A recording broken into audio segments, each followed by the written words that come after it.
Tu nous parlerais de Golden Kamuy avant de Oh là. t'endormir? Non, mais juste nous dire ce que tu as pensé de cette saison. On va pas faire le résumé, Euh, hein. L'histoire est connue depuis le temps quand même. On est à la cinquième saison, quatrième saison. il y avait 13 épisodes et en fait, je les ai regardés de manière très disparate. Tout ce que je peux vous dire, c'est que euh, il y a Il y a des euh, choses qui se passent et c'est plutôt pas mal. Et puis voilà. oh non, mais en fait, on finit sur une. Bon, ouais, surtout le dernier épisode, faudrait que je remate parce que j'ai tout regardé de manière très disparate et c'est assez compliqué quand même parce il y a quand même plusieurs Plusieurs intrigues. factions, plusieurs intrigues et tout. Et j'ai oublié pas mal de choses en fait.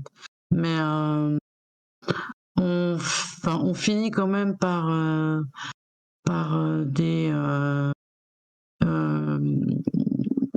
une par rapport à Sherpa qui jusque-là cachait le fait, enfin ne savait pas comment euh,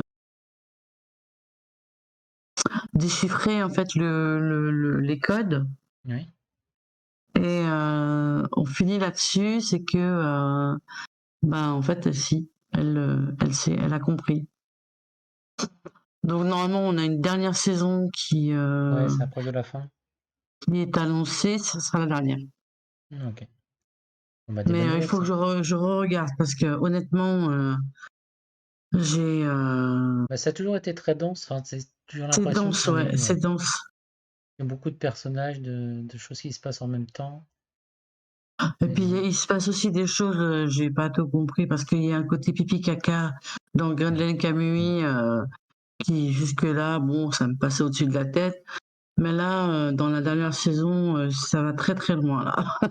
Un peu trop. Ça Oui, va vraiment. il me semble De que j'ai quoi? vu une scène d'une histoire qui se passe à cheval, mais je veux pas en dire plus. Ouais, voilà, c'est ça. Donc c'est quand même space quoi, hein, faut le dire. Oui, je vois tout à fait. Voilà, J'ai pas vu la série, mais j'ai vu les images. Je sais pas si, voilà, je c'est sais pas ça. quoi en penser. C'est vraiment très bizarre des fois. Ah, après, je sais pas, dans les bonnes petites séries avec un humour un peu bas, on va dire en dessous de la ceinture, il y avait The Legendary Hero is Dead, qui est, euh, Pas vu. qui est de On la n'est pas connu. fantasy, où, où t'as le super-héros qui est là pour vaincre le super roi démon, le classique, bah, se retrouve à tomber dans un trou et meurt. Pas de chance, enfin, qui était un piège planté par le paysan du Pas trop quartier. avec des pics, quand même. Si, avec Quand des même. pics, le classique, tu vois, le Ouais. gag de chez Bibi et Coyote, le même, quoi. Et, et donc, bon, bah, il meurt bêtement. Alors, comment c'était? Il était censé sauver l'humanité, mais heureusement, un de ses compagnons est nécromancien. Et donc, ils mettent l'esprit du fermier qui l'a tué dans le corps du héros, qui en fait une sorte de zombie. Et avec ça, bon, bah, ils vont tenter de sauver le monde, mais c'est pas gagné, quoi. Et surtout que ce fermier, bon, déjà, il a pas de magie, enfin, il est nul. Donc, quand il se balade avec l'épée légendaire, au lieu d'être surpuissante, etc., bah, elle devient toute molle et bon, bah, elle sert pas à grand-chose, quoi. À la limite, tu t'en sers pour faire un fouet ou un truc comme ça. Et puis à côté, il a qu'une seule obsession, ce héros, c'est de mettre euh, des bas sur les cuisses des femmes et qu'elles se baladent nues, c'est son obsession. Donc c'est un gros pervers et Je crois qui qu'il amène à des mettait des bas situations, sur ses courgettes dans le début d'épisode. oui, c'est ça, qui a donc un générique qui est à voir, qui est assez légendaire, le générique de la série. Et donc voilà, son fantasme, c'est les bas montants. Et bon, alors moi ça m'a fait rire, c'est très bête. Il n'y a pas grand-chose à sauver dans la série en vrai. Euh, Il y a rien. Les méchants sont pas bien plus malins que ça. Le héros, il s'en sort parce qu'il est plus malin, mais en même temps, tout le monde est stupide. Bon, c'est le divertissement, c'est pas un isekai, mais ça pourrait. Et bon, c'est le plaisir coupable, le petit ecchi qui manquait, qui ça faisait longtemps qu'il n'y en avait pas Ouais. un qui m'avait plu, et puis voilà, hein, on va pas aller plus loin. Regardez l'opening, il vaut le coup. C'est tout ce que j'ai à dire. Il n'y a pas besoin d'épiloguer. Bon, après, si vous voulez le niveau un peu au-dessus en termes de ecchi, enfin, ou qui plutôt va un peu plus loin, il y avait Megami no Café Terrace, qui est un harem à l'ancienne. On se croirait retourné dans les années 2000 avec ce garçon qui arrive, qui hérite du café de sa grand-mère, qui se retrouve que dans ce café, la grand-mère qui est décédée et qui l'avait élevé a en fait 5 pensionnaires, des jeunes filles qui l'aidaient pour son café. Et donc, mais lui, il a qu'une envie, c'est de revendre le café et de repartir faire sa vie à Tokyo où il fait ses études. Mais bon, ces demoiselles ont des arguments qui fait qu'il va peut-être rester finalement et Ah essayer de oui, sauver le café. On sait jamais, des fois il y a bah des oui. malheureux accidents. Mais bref, Ouais. mais on est quand même dans de la romance, c'est pas vulgaire et débile tant que ça. C'est quand même pas si mal. C'est par l'auteur qui avait fait, pour vous donner un peu l'idée, le Suzuka, euh, Mhm. qui ça remonte à loin un petit peu, et Ouais, ouais. Kimini Hiromachi, Ah oui, Hiromachi, c'est pardon. vieux, punaise. C'était pareil, c'est le même auteur qui a fait ça, c'est son dernier manga, celui-là, là, Megami no Café à la D'accord. terrasse. Donc on retrouve un peu ce qui était son point fort, c'était justement les dessins, donc on retrouve des très beaux designs pour les personnages. Mais là où il nous avait habitués à des choses un peu dramatiques, où on avait des triangles amoureux, etc., là on est quand même dans du très positif, très joyeux. On est dans du harem un peu à la Quintessential Quintuplets. Hmm. Et bon, alors c'est pas la ligne du siècle, mais c'est très bien fait. Et si vous êtes amateur de ecchi et et de petites tranches de vie comme ça, un peu à la sauce des années 2000, ça passe très bien, quoi. La To Love Ru et compagnie, c'est dans le même esprit. À la Lovina, tout ça, c'est dans ces esprits-là. Bon, voilà, j'ai eu mon quota d'ecchi pour quelques temps. Pas besoin d'en reprendre pour la saison prochaine. Bon, Voilà, En voilà. restant sur en restant sur les romances, quelqu'un a vu Galaxy Next Door ou pas? Alors, je n'ai pas fini. J'ai pas Bah, moi non réussi plus. à Je crois qu'on en m'accrocher. avait parlé tous les deux d'ailleurs, Ouais. effectivement, c'est pour ça que je voulais avoir un retour. Parce que Non, j'ai mais pas réussi non plus à survoler enfin, à dépasser, pardon, je sais pas, 5 épisodes, 4, il y 5 avait. épisodes. Ouais, mais non. Baf.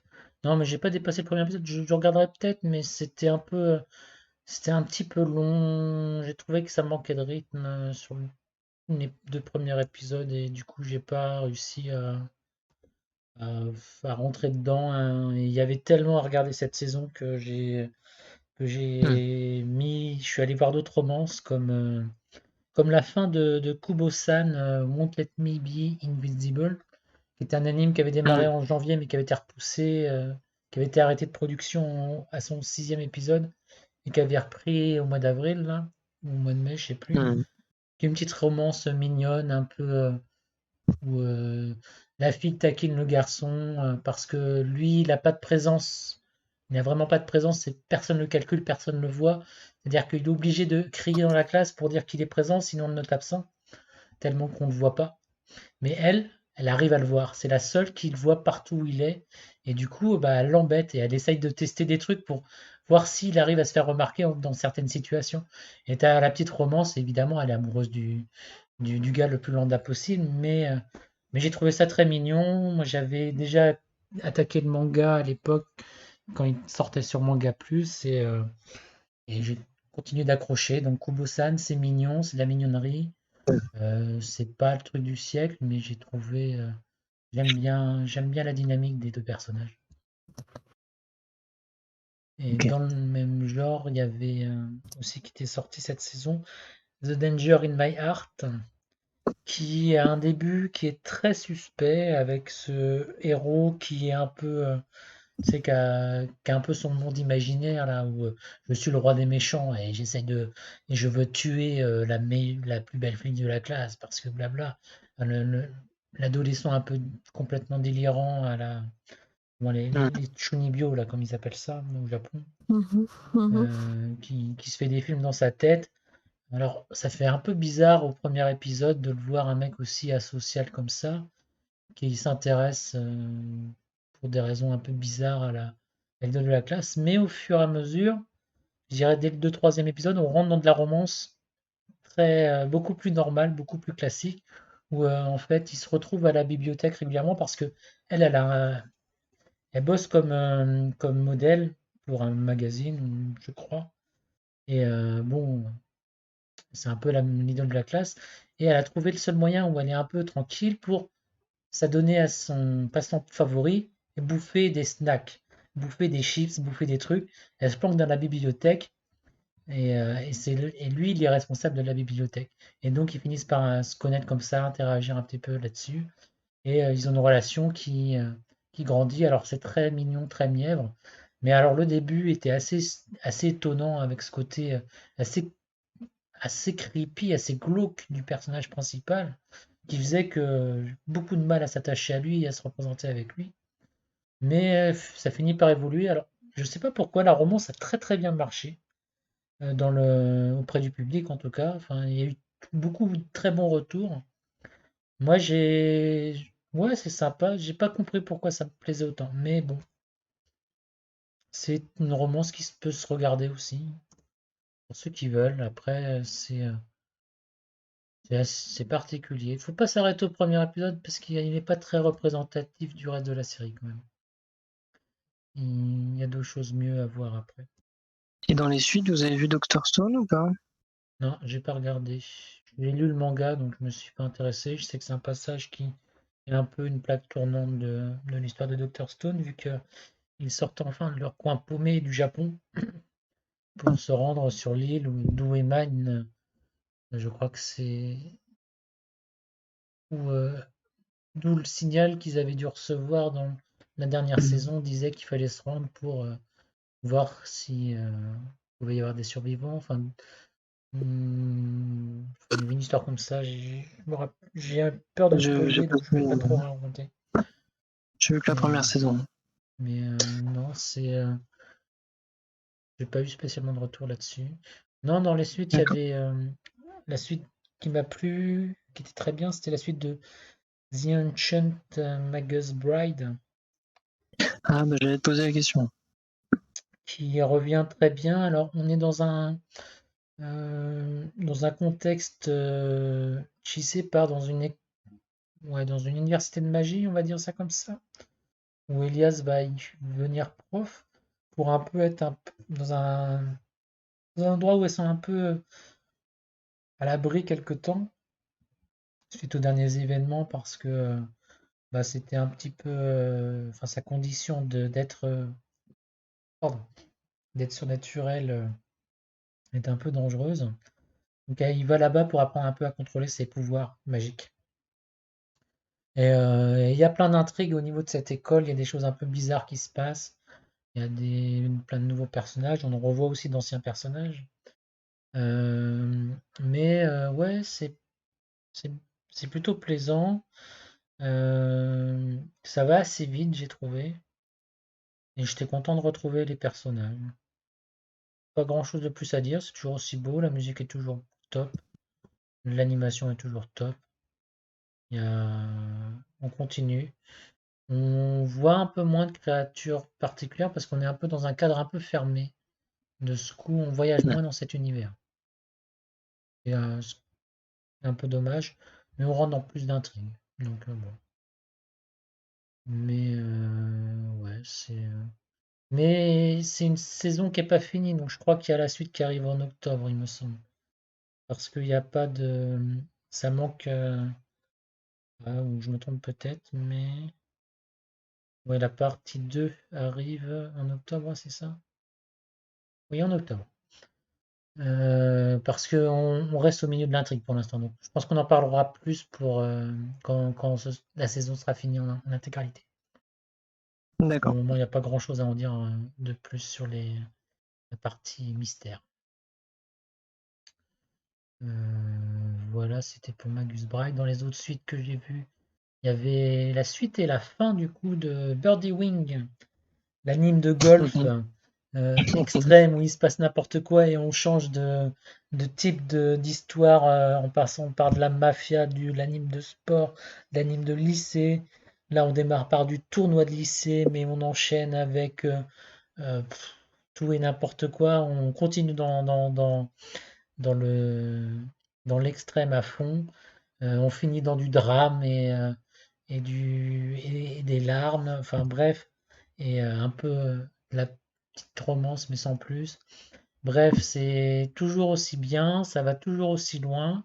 C'est toujours un grand n'importe quoi. Et c'est toujours un plaisir pour moi de suivre cette série qui m'a plu, mais qui évidemment est tellement va dans tellement tous les sens qui peut, qui est difficile à faire accrocher pour tous.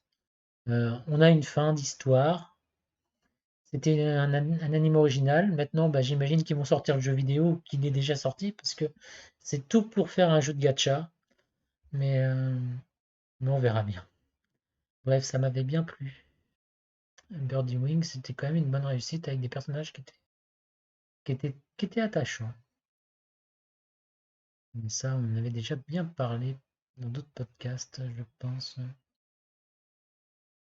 Sinon, dans une suite qu'on n'est pas vraiment une, il y avait le spin-off de Konosuba, centré sur la vie de Megumin, la mage spécialiste des grandes explosions, et qui là du coup nous raconte un peu son enfance et son début de maîtrise de ce pouvoir immense et complètement inutile. Mais bien drôle, et j'étais surpris parce que je m'attendais juste que ce soit enfin, ça nous est présenté comme sa partie, son académie de magie en fait, avec les autres membres complètement barrés de son clan. Mais finalement, assez vite, on quitte l'académie dès le quatrième épisode, je crois, pour qu'elle démarre sa vie d'aventure et de mésaventure. Parce que bah, c'est bien de maîtriser un sort ultra puissant, mais si tu peux l'utiliser qu'une fois par jour, bah, et que dès que tu l'utilises, tu détruis tout ce qui est aux alentours, ça sert pas à grand chose. Donc c'est difficile de vivre sa vie. Et bah, c'est assez drôle. Je trouvais que c'était intéressant. J'avais des doutes en rentrant dedans, mais parce que le film qui avait eu de Konosuba s'attachait aussi à la vie de Megumin et à ses parents et à sa grande rivale Yun Yun, qui est adorable. Et je me disais, qu'est-ce qu'il y a de plus à raconter sur Megumin? Bon, bah, a priori, il y avait cette spin-off qui était plaisant et qui nous amène donc jusqu'au moment où on a le début de la série Konosuba, c'est-à-dire jusqu'à sa rencontre avec les héros de la série, Aqua et l'autre débile, là, je me rappelle plus de son nom, le héros. Bref, si vous avez aimé Konosuba, ça vaut le coup. Et est-ce qu'on peut regarder cette série sans avoir vu Konosuba? On perd quand même pas mal de trucs. Ouais. Mais c'est dans des grands délires et c'est sympatoche. Je speedrun les derniers titres que je veux dire, ou vous avez encore un truc ou deux à causer? Non, Est-ce Bah, que il y a Dali a envie de descendre avec moi Mayo Hero ou pas? bah, il y avait My Hero, oui, j'allais en parler, mais je l'ai pas fini. Il me reste 2 épisodes. D'accord. Et il y avait aussi le Ranking of King aussi. Ah, mais je l'ai pas vu. Bah, t'as rien loupé, hein. D'accord. Mais c'est un peu ce que j'ai entendu, donc je me suis pas forcé à aller Euh, voir. En fait, j'ai pas tout regardé parce que ça m'a saoulé, mais c'est beaucoup trop bon enfant, quoi. Ouais, un peu C'est trop de beaucoup remplissage trop, aussi, pas nécessaire. trop de bons sentiments. Non, non, c'est du Disney, mais en pire, quoi. Ça faisait un peu trop de filler aussi, non, j'imagine. Ouais. Non, Mayumi Hiro, qu'est-ce qu'il y a à dire dessus? Allez lire le manga. Je pense que c'est la meilleure critique qu'on peut faire. Parce que le Ouais, problème, c'est c'est mieux que le manga est apparemment. très bien et très beau, mais l'anime est pas, au niveau de l'adaptation, c'est relatif, c'est plutôt fidèle, mais ça fait pas honneur au manga, quoi. Niveau d'animation, c'est pas trop ça. Niveau la tension, elle est pas assez présente. On n'est pas au bord de notre siège à se demander s'ils vont s'en sortir de cette, de cette histoire de thriller avec ces yakuza qui cherchent à faire la peau de notre pauvre père de famille qui a malencontreusement tué le copain de sa fille parce que celui-ci voulait l'arnaquer et piquer l'argent de sa famille. Bref, donc du coup ce père de famille qui cherche à faire disparaître le corps. Et donc on a plein d'événements incroyables qui se passent où ce père de famille qui est fan de romans policiers trouve toutes les subterfuges possibles et imaginables pour essayer de s'en sortir des bras des Yakuza et de la police accessoirement, même s'ils sont un peu en retrait. Mais bon, allez lire le manga, quoi. Il vaut vraiment le coup. Autre chose à ajouter là-dessus? Non, j'irai pas lire le manga, mais je te crois. Disons que ouais, c'est un peu dommage, quoi. Ça méritait mieux. Mais, Ouais. mais bon. Non, on peut parler de Gundam, Witch of Mercuria, qui se terminait. Série extrêmement bien réalisée, très beau, des bons combats, etc. Juste que le scénario, bon, 24 épisodes, on aurait dû en enlever 10 et c'était très très bien. Mais toute la première partie de série, la première moitié de saison, qui se passe dans leur espèce d'académie pour apprendre à servir d'un Gundam, où en fait, j'ai pas l'impression qu'ils avaient vraiment besoin d'apprendre à s'en servir, vu qu'ils savent tous très bien s'en servir. Et où cette académie semble décider du sort du système solaire tout entier par ses relations et ses règles, ce qui n'a pas trop de sens. Bref, on a beaucoup de petites histoires qui sont pas terribles, quoi, de liens entre eux. Heureusement que la deuxième moitié, on finit par rentrer dans le drama et dans le conflit un peu intergalactique, enfin pas intergalactique, interplanétaire. Et là, on commence à voir des enjeux, des choses qui se passent, on commence à débobiner un petit peu le fil des intrigues et des enjeux et des complots, etc. Mais c'est sûr que c'est magnifique, que c'est beau, que les openings, les endings sont les meilleurs de la saison. Mais bon, peu de travail pour en arriver sur 5-6 derniers épisodes qui sont vraiment excellents. Il aura fallu de la patience. Et puis, bon, j'ai quand même pas réussi à accrocher avec le personnage principal du début à la fin. C'est quand même un problème dans une série de pas s'attacher au héros. Et de vouloir que le héros meure pendant les 12 premiers épisodes, c'est aussi un problème.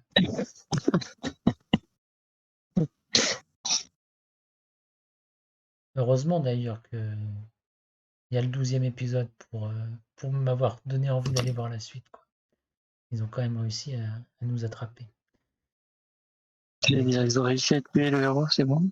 Bah non, mais non, ils ont réussi à faire que le héros soit plus juste une lavette, soit un espèce de...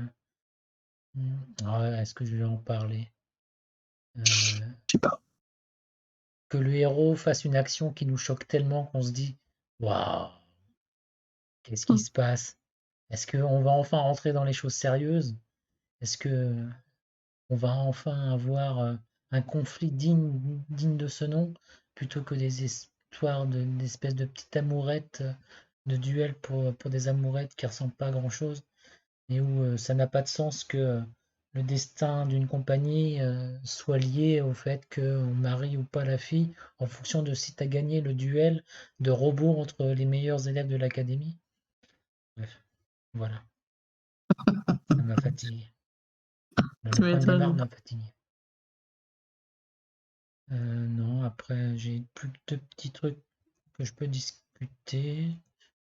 On avait là une série que j'ai rattrapée qui est toujours en cours, mais je pense qu'on en parlera plus en détail plus tard.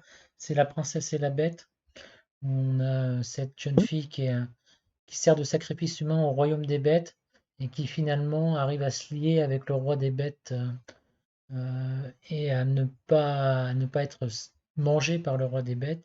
Et une relation s'établit entre eux et elle va devenir la reine de ce royaume et lui le roi. Et ensemble, ils vont essayer de changer la société des bêtes, même si c'est pas simple parce qu'il y a tout un tas de là auquel je m'attendais pas, tout un tas de conflits politiques au sein de ce royaume entre les hommes, les hommes, qu'est-ce qu'il y a? Il y a les oiseaux, il y a les reptiles, enfin, il y a tout un tas de composants de la société avec leurs propres problèmes entre eux. Et derrière, bah, évidemment, le conflit avec les humains qui sont l'espèce qui cherche qui sont un peu les ennemis de ces démons. Et donc, on a cette reine humaine qui arrive et qui va donc mettre le feu à la poudrière dans cette société. Mais donc, on a cette sublime, cette super humaine, plein de bons sentiments, toute gentille va un peu changer la donne et ça fait plaisir à suivre. C'est assez sympa, même s'il y a des passages un petit peu difficiles quand même. J'attends de voir la suite. J'ai pas rattrapé la deuxième partie de saison qui était en cours. Et puis pour finir, moi je vous conseillerais ma surprise de la saison qui m'a beaucoup plu, qui est World Ice Star ou Stellar of the Theater, je crois. Un anime d'idol. Et oui, il n'y avait pas que Oshinoko cette saison dans le domaine. Il y avait aussi World Ice Star où c'est l'histoire donc d'une jeune fille qui vient faire des auditions pour passer, pour rentrer dans la troupe de comédie musicale et devenir une Dice Star, donc une, une, la meilleure, une des meilleures au monde dans ce domaine et on les voit, on la voit rentrer en compétition avec les autres jeunes filles de cette école. Alors jusque-là, ce que je vous raconte, bah, ça vous semble assez standard pour l'anime d'Idol, la jeune fille qui a du succès, du talent, etc. Mais il y a un petit twist. Alors est-ce que j'en parle beaucoup ou pas? Je sais pas trop parce que ça nous vient au fur et à mesure qu'on découvre ça au bout du troisième ou quatrième épisode, même si on peut l'anticiper. Mais c'est pas aussi simple que ça. Ces personnages ont ce qu'on appelle des talents, ont des capacités qui sont un petit peu au-delà de capacités humaines pour se spécialiser dans leur art. On a une qui est capable de copier n'importe quelle performance qu'elle voit, l'autre je ne sais plus, il y a plusieurs choses comme ça. Mais tu as tout un jeu qui est assez intéressant avec ce personnage principal et sa meilleure amie qui assiste à toutes ces épreuves, mais qui en même temps, elle ne veut pas devenir Dice Star, ou qui est à côté. Enfin, j'ai du mal à vouloir à la décrire cette série, et à la vendre. Mais il faut regarder les trois premiers épisodes pour se faire une idée. Mais c'est vraiment, enfin, moi j'ai beaucoup aimé les numéros de comédie musicale sont super bien animés, sont bien chantés et on rentre vraiment bien dedans. Il y a de la bonne qualité, des beaux designs de personnages, mais il faut pas s'arrêter au côté idol, quoi. Je sais pas comment le vendre. Je suis trop fatigué, j'en peux plus. Je rends les armes. Mais non, ouais, Ça va personne pas l'a t'aider. vu. Donc si vous voulez voir un anime que personne n'a vu, regardez World Life Star. Et si personne l'a vu, c'est pas normal. Bah ouais, mais le problème c'est que, tu vois, on parle idol, bah, les gens, c'est encore un Love Live, un Bang Dream, un machin, je sais plus, il y en a plein, mais ça en sort tout le temps. Et il y a quand même il y a quand même un truc un peu formule un peu classique. Mais plutôt que d'un anime d'idol, je rapprocherais ça plus d'un Kageki Shoujo qui est sorti il y a 2 ans, je crois. Il y a un an ou deux qui était d'ailleurs aux Awards, et qui était un anime sur du théâtre, mais pareil, un peu comédie musicale, qui était, euh, qui était très bien aussi avec du drame et qui allait un peu plus, peut-être un peu plus sombre. Là, World Ice Star, c'est aussi il y a aussi un petit peu côté dramatique, mais il y a le côté un peu surnaturel qui intervient et qui est intéressant et qui vient remonter un petit peu tout ça. Mais je saurais. Pour moi, c'était une très très bonne surprise. Je m'attendais pas à ça et je trouvais que l'écriture des personnages était assez subtile et assez intéressante pour en faire une série qui valait le visionnage. Un bon 7 ou 8 sur 10, quoi, je pense. Ça, c'est quand je balance des chiffres, c'est que j'ai plus d'arguments. Est-ce que pour conclure, du coup, tu veux pas qu'on fasse une petite recommandation sur ce qui est sorti en ce moment? En ce moment, Sur les sur le nouveaux? mois de l'été, Si vous avez un truc vite que vous fait. avez commencé, je sais pas. Quel est mon coup de cœur du moment? Tiens, bonne question. Pas Oui. évident. Même si c'est pas fini, quelle Allez, est bah si, ouais, allez, c'est qui facile vous en fait. donne envie? My Happy Mariage, pour moi, c'est Ouais. l'anime de la saison. Ouais. J'aurais dit aussi, mais du coup, on va pas tous le dire. Faut dire. Alors, donc, Match Post, My Happy Mariage. Voilà, il a pris le Joker de tout le monde, super. Sur Netflix. Gali, toi, t'as Moi, quelque chose une recommandation. Bah, en fait, je suis encore sur des saisons enfin, je suis encore sur la saison. Je finis, pardon, des animes de la saison dernière. Et j'ai commencé seulement Jujutsu Kaisen, c'est tout. J'ai rien vu de la nouvelle D'accord. saison. Bah, c'est pas mal déjà. Oui, Allez. c'est pas mal. Ça, c'est une Et bonne toi, reprise. Caroré? Bah moi, à part My Happy Mariage comme autre chose, il faut dire, c'est le numéro 1 pour moi. Après, en second, je dirais Ayaka. Je trouve que l'histoire est plutôt pas mal. D'accord. Je vous dirais de regarder Undead Girl Murder Farce. Toi, t'avais droit à un truc. Pourquoi t'en Ouais, dis mais deux? bon, si on partage, si elle a le droit de faire un numéro 2, moi j'ai le droit de faire un numéro 2. C'est tout. Bah oui, mais c'est parce que c'est pareil que toi. Je t'ai volé ton numéro 1, c'est ça. Mais bref. Bah ouais. Et toi, Bah, j'ai Calmex, pas alors. commenté Undead Murder Face. Mais moi, du coup, je recommanderais peut-être The Dreaming Boy is a Realist. Il faut que je la démarre. J'ai pas vu le premier épisode encore. Donc, c'est une romance. Puis, j'aime bien le ton un peu sarcastique du héros, du Bref. personnage principal. Voilà, on va Bien, pas en bien dire tout plus, ça. hein, mais c'est une histoire de. Bon, bien, on va conclure. Alors, On en sait un peu. c'était encore une grosse session, comme Mm. d'habitude pour les bilans. Bah, dites-nous aussi à vous en commentaire, c'était quoi vos gros coups de cœur de la saison et vos attentes de la nouvelle saison en cours. Bon, il y avait du lourd là. Heureusement, je crois qu'on peut souffler un peu cet été, mine de rien. Oui. Ça a l'air un petit peu moins chargé, parce que là, je pense que le Ouais, ouais. printemps, c'était quand même la saison record de ces dernières années. Il y avait eu l'automne dernier, mais là, ce printemps-là, je crois que c'était niveau qualité, il y avait peut-être pas un titre qui sortait vraiment au-dessus du lot ou à se dire qu'il était chef-d'œuvre, mais il y avait beaucoup de bonnes séries. C'est l'impression que j'en ai eu, moi, en tout cas de ce printemps 2023. Ouais. Ouais, je suis assez d'accord. Oui. Bref, ben merci bien à vous. Merci à toi aussi. Merci à Et à vous. bientôt pour la prochaine. À la On verra prochaine. bien. Salut. Salut. À une prochaine. Salut.